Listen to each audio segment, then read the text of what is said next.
Alam nyo mga boss, para tumagal yung aparato natin, depende lang yan sa pagre-rewind.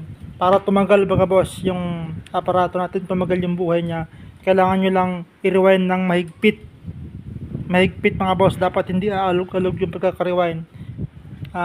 Lalong-lalo na dun sa may primary mga bossing. Tapos, siguraduhin nyo lang din na dikit-dikit sa mga boss, halos walang space. Kaya no,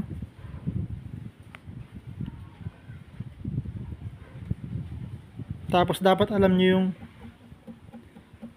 makuha nyo yung tamang higpit niya mga boss. Dapat mahigpit yan. Pag maluwag, higpitan mo dito para mapiga yun mga boss. At makuha mo yung tamang higpit niya mga bossing. Ayun lang mga boss. Para magawa mo ng tama, mapalakas mo at mapatagal mo yung buhay ng yung aparato mga boss. Kailangan mo lang higpitan yung pagkaka-rewind. Tapos, dapat dikit-dikit sa mga bossing. Ayan o. Para solid yung ilalabas niya. Tapos yung pagdudugtong mga boss, hindi ko na ipakita pero dapat pati yon nakahinang yon mga boss. Ihinang ninyo. Yan lang mga boss. Isang tip lang po yon para mapanatili ninyong malakas yung aparato ninyo at saka mapatagal yung buhay niya.